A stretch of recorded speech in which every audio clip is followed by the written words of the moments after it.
Gloire à Dieu. Je vous salue tous encore ce matin. Que Dieu de Papa Florian soit avec chacun d'entre nous.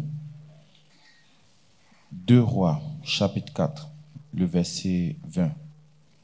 2 Rois, le chapitre 4, le verset 20.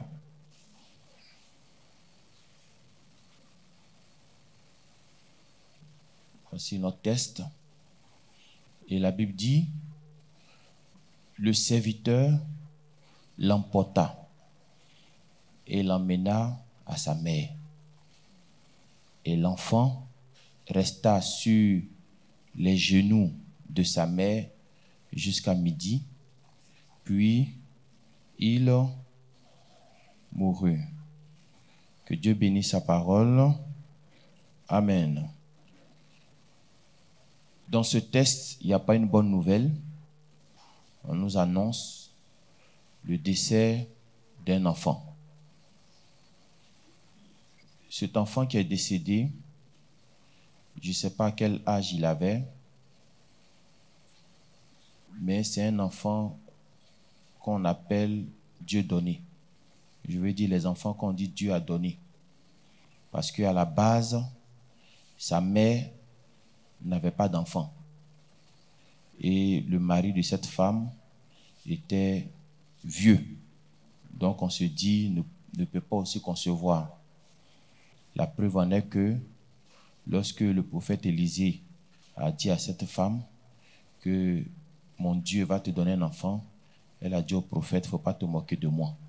Parce qu'elle sait que son mari ne peut pas lui donner enfant. Elle ne peut pas aussi aller tromper son mari. Donc enfant là va venir comment? Mais c'est comme je le dis, les choses de Dieu là, souvent physiquement, il n'y a rien qui prouve que ça va se faire. Il n'y a rien qui prouve que ça va venir. Il n'y a rien qui prouve que ça va s'accomplir. Quand tu regardes physiquement, il n'y a rien qui concorde. Si tu penses que quand Dieu dit que tu vas être riche, ça veut dire forcément que tous tes parents vont devenir riches et puis vont te rendre riche aussi. Ce n'est pas comme ça forcément que ça marche. Dieu peut prendre quelqu'un de nulle part et puis t'apporter cette richesse-là.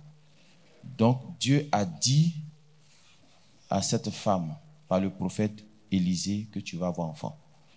Mais il lui a dit l'année prochaine. Pour dire à quelqu'un qui m'écoute que Dieu a son temps. Dieu a son programme. Il y a des choses qui peuvent te donner aujourd'hui. Il y a des choses qui peuvent te donner le mois prochain. Mais il y a aussi des choses qui peuvent te donner l'année prochaine.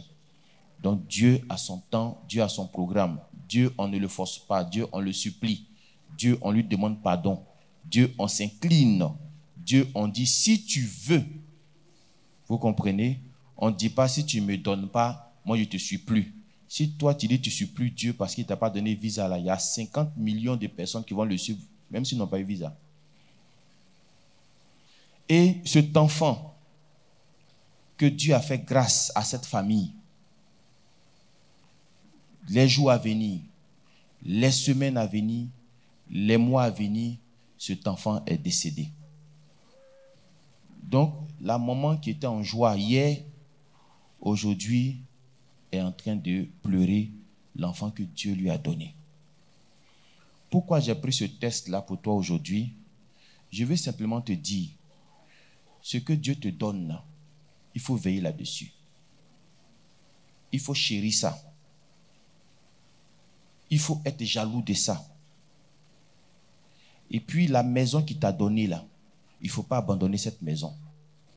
Pourquoi je le dis? Parce que le diable qui a fait que tu n'enfantais pas hier là, il ne se repose pas. Même quand il te laisse là, après il revient encore. Quand même la maladie te laisse, le diable qui t'a donné la maladie, il revient pour voir est-ce qu'il ne peut pas te donner un autre problème. Maintenant quand il vient, il faut qu'il sache que toi, la place que tu occupes maintenant là, il n'a plus accès à toi. Mais s'il vient et puis ne te trouve pas, là où toi-même tu es venu et puis tu as pris guérison, ça veut dire qu'il peut t'avoir encore. Beaucoup de personnes ont reçu. Beaucoup de personnes à qui Dieu a donné. Mais après tu as laissé la maison qu'il t'a donnée. Tu as laissé Dieu qui t'a donné. Mais quand tu laisses ce Dieu qui t'a donné là, et demain,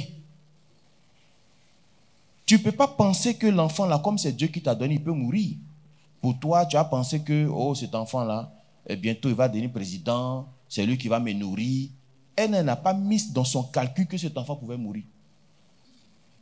Mais voici la situation. Mais je dis Dieu merci pour elle, parce que quand Élisée est venu chez elle, elle avait prêté une chambre pour lui. Parce qu'elle a dit à son mari que cet homme-là, je sais que c'est un homme de Dieu. Quand tu reconnais que quelqu'un qui est devant toi, c'est un homme de Dieu, là, tu lui donnes la place dans ton cœur. Elle lui a donné la place dans sa maison. Nous, on ne veut pas de place dans votre maison.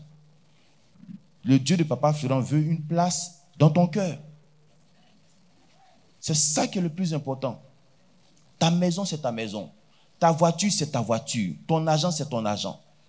Mais si tu as découvert un Dieu puissant, un Dieu qui fait des merveilles sur la terre, donne-lui la place dans ton cœur.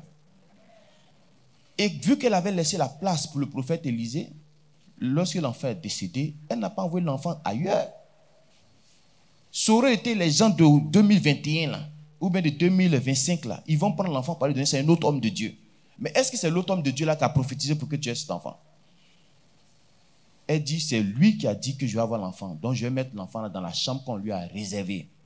C'est comme ça qu'elle a pris l'enfant et puis ils l'ont mis dans la chambre du prophète. Et quelque temps, quand vous allez suivre le test après, l'enfant est revenu à la vie.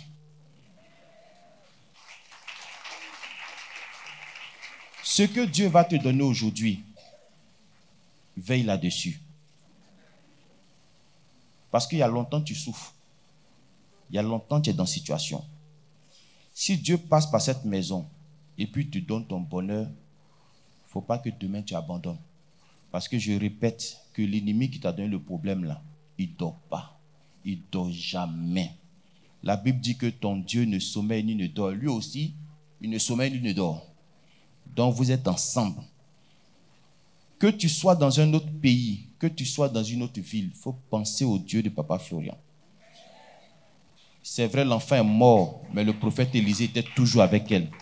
La preuve en est qu'il a ramené l'enfant à la vie. Sinon, dans cette maison ici, rien n'est impossible.